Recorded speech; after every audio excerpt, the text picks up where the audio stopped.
Irmãos, a paz do Senhor Jesus Cristo. Aqui quem vos fala é o pastor Edson Ramos. Eu quero, nesse momento, ministrar uma reflexão para você da palavra de Deus, mas eu quero antes orar por você. Orar pela sua mente, pelo seu entendimento, o seu conhecimento, que você possa absorver o que vai ser ministrado aqui hoje, amém? Vamos orar ao Senhor? Senhor Jesus Cristo, nesse momento, nós te louvamos e te engrandecemos pela oportunidade que o Senhor nos concede de mais uma vez ministrarmos a tua palavra. E aquele que estará ouvindo a tua palavra nesse momento, que a sua mente possa ser aberta pelo poder do Espírito Santo, que ele possa parar para refletir, meditar, quartar, aplicar em sua vida o que vai ser ensinado a ele nesse momento. Toma nossas mentes em tuas mãos, toma o nosso coração e nossa alma, nos abençoe, Pai. Esse é o momento de meditarmos na tua palavra. Esteja conosco, em nome de Jesus Cristo, amém. Precisamos orar, irmão, para que a nossa mente seja aberta para a palavra de Deus, amém. Eu quero nesse momento deixar aqui uma reflexão da palavra, como eu já falei. Ela vai estar ali em Mateus capítulo 22, versículo 14. Está lá no Evangelho de Mateus, capítulo 22, versículo 14, ao qual diz assim: muitos são chamados, mas poucos escolhidos. Eu quero trazer uma reflexão sobre o tema um ministério excelente, ou uma chamada para um ministério excelente. Jesus Cristo falando ali uma parábola sobre as portas, sobre uma festa com os seus discípulos, ele fala da importância de servirmos a Deus. Eu cresci com a minha mãe falando para mim assim: a Edson, muitas pessoas são chamadas por Deus e outras são escolhidas. E aquele que é escolhido, irmão, ele tem a excelência de exercer a sua função, o seu chamado, na sua vida profissional, na sua vida física, na sua vida emocional, espiritual, conjugal, financeira. Nós temos um chamado. Então nós temos que saber exercer um chamado excelente naquilo que o Senhor nos confiou. Nem muitos são chamados por Deus para a vida profissional. Nem muitos são chamados por Deus para a vida espiritual. Nós temos que entender qual é o nosso chamado. Quando Jesus Cristo apareceu na terra, na época de Cristo, entre a tradição judaica, quando a criança ela ia se apresentar lá no cenáculo judaico, a criança ela tinha duas funções nessa época. O pai começava a preparar a criança com 5 anos, os pais judaicos começavam a alfabetizar os seus filhos com 5 anos, e o pai ensinava duas funções para o seu filho. A primeira função que o pai judeu ensinava para o seu filho era a função de ser mestre, era a função de ser um rabino, um escriba, um fariseu para o seu povo. Então isso era colocado na mente da criança judaica, pois ela era ensinada a guardar e praticar a Torá. Então a criança ela era ensinada desde os 5 anos de idade, né?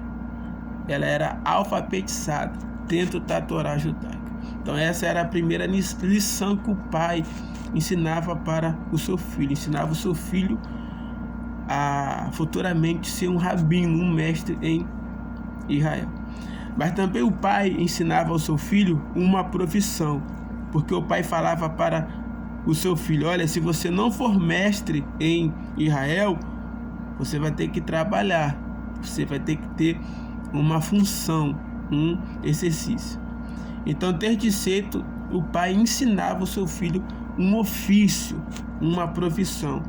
Porque quando ele chegasse na idade de 12 anos e fosse levado ao templo para recitar a Torá, e se ele fosse reprovado, ele teria uma segunda função, que era de ser trabalhador, não seria mestre.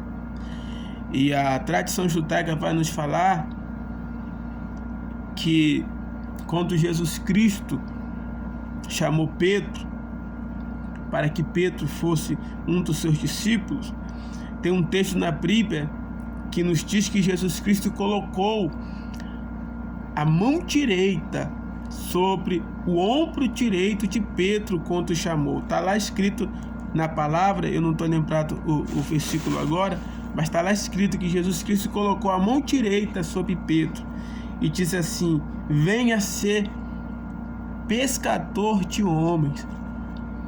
E dentro desse sinal de Cristo colocando a mão direita sobre Pedro, a tradição judaica vai falar que Pedro ele tinha um sonho de ser mestre, de ser rabino, mas com 12 anos de idade, quando ele foi fazer o teste,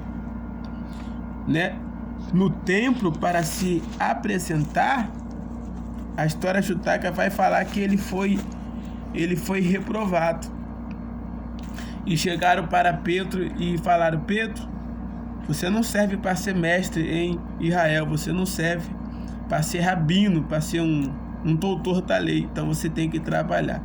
Então, desde os 12 anos de idade, Pedro se dedicou à pesca, Para quem não sabe, Pedro ele era um funcionário, da pescaria. Ele tinha vários lugares de pesca, Pedro era um dos maiores pescadores ali da sua região.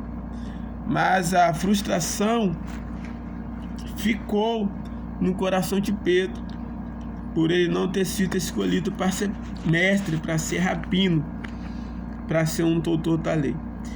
E quando Jesus Cristo encontra Pedro, Jesus Cristo faz um sinal que Pedro ele queria ter recebido aos seus 12 anos de idade. Quando um adolescente ele era rejeitado para não seguir estudando para ser rabino ou mestre na nação de Israel, ele recebia um toque no seu ombro esquerdo, com a mão esquerda do rabino que o rejeitava.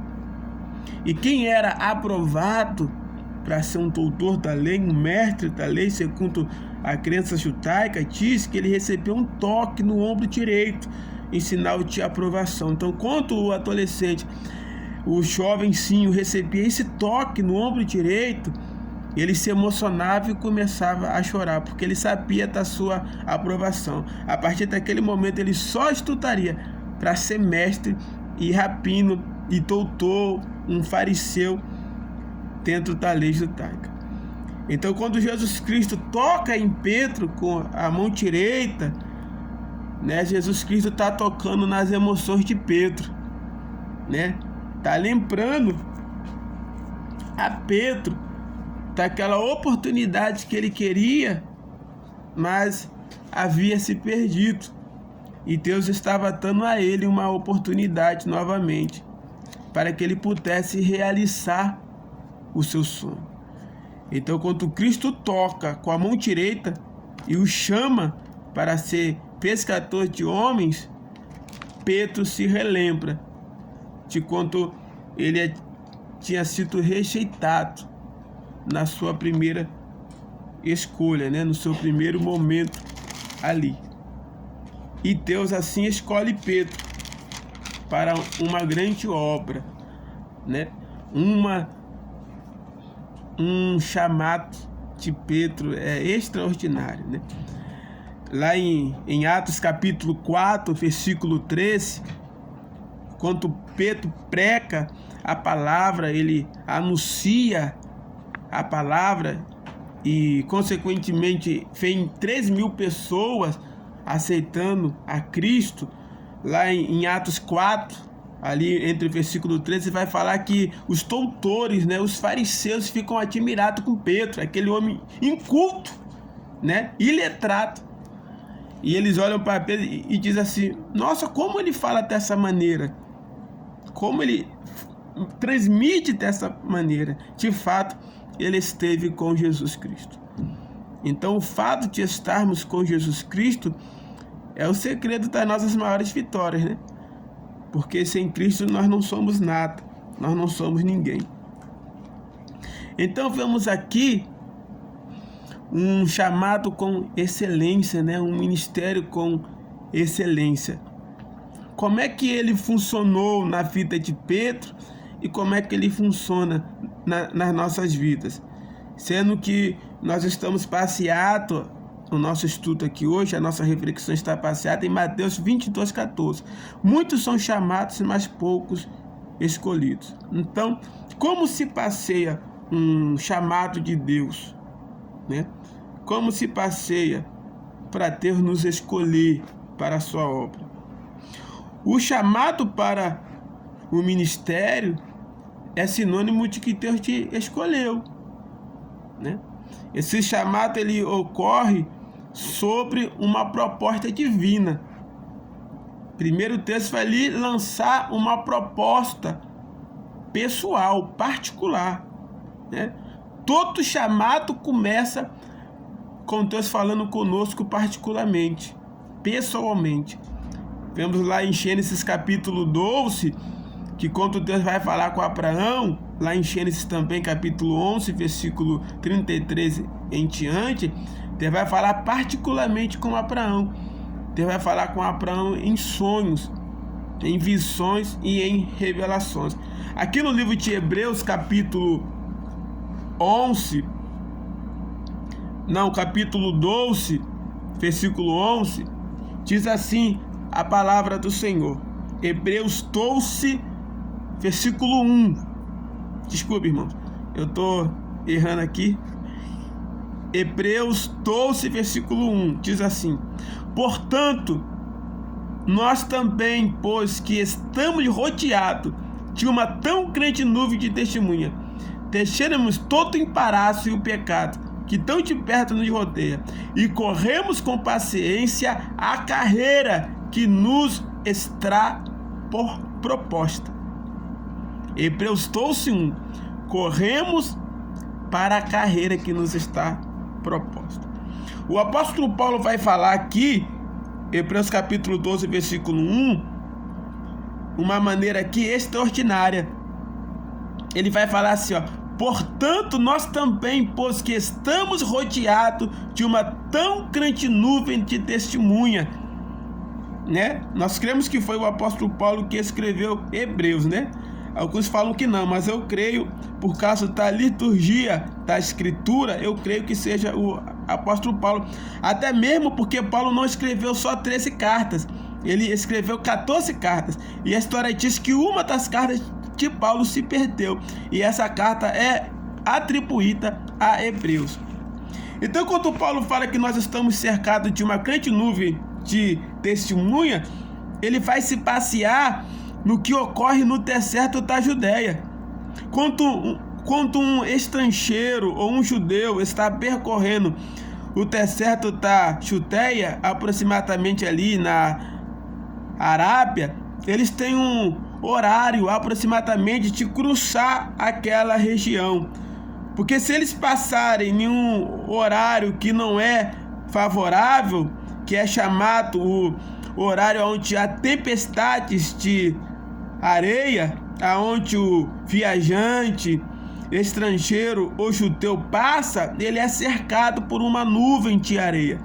E ele não consegue ter visibilidade, ele não consegue visualizar aonde ele está. Ele pode até morrer naquela tempestade de areia, porque a tempestade se levanta e cerca aquela pessoa. Então o ar daquela pessoa passa a ser só aquela areia naquele momento ali, levando a pessoa a morrer, como teve inúmeros casos de pessoas que foram surpreendidos no deserto da Arábia por esse vento, né, de areia, né, que ocorre ali.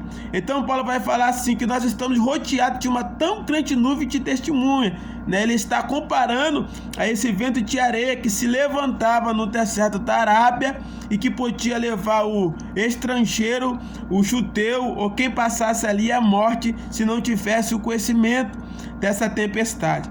Então Paulo vai comparar essa situação com a situação cristã, que nós também somos cercados, irmão, de uma nuvem de testemunha, que se não tivermos cuidado, pode cheirar a nossa morte, né? E Paulo vai falar, ó, deixemos-nos todo o embaraço. Você sabe que quando uma tempestade de areia, ela se levanta, ela nos causa embaraço, né? Como eu acabei de falar, nós perdemos a nossa visão, né? Quando a poeira levanta, né, em certos lugares que nós estamos passando, de carro, de moto, de ônibus, né, impede a visão, a visualização, né?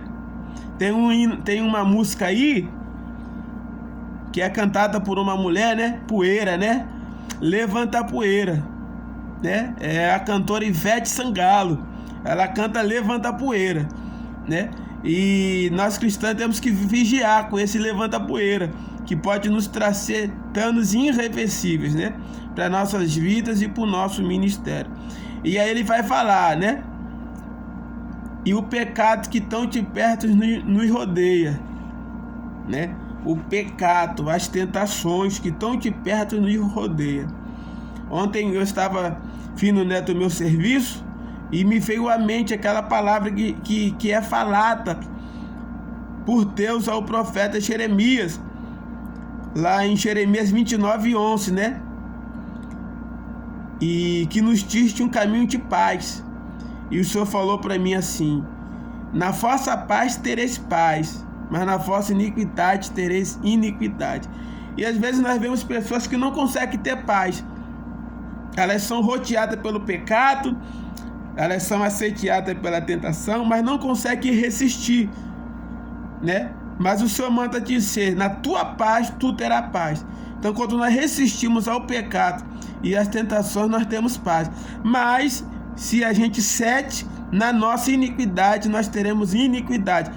Está lá em Ezequiel capítulo 18. Na vossa iniquidade terás iniquidade, ou seja, a consequência do salário é a morte. A consequência da iniquidade é terrível. O salário do pecado é a morte, né? Nós temos noção disso. E aí continua falando: e corramos com paciência a carreira que nos está proposta, né? Paulo fala que o nosso chamado ministerial, o chamado de Deus, é uma proposta divina, é uma carreira. Se você ler lá em 1 Coríntios capítulo 9, Paulo vai falar sobre um prêmio, né? Uma premiação. Ele fala que todos correm, mas só um leva o prêmio.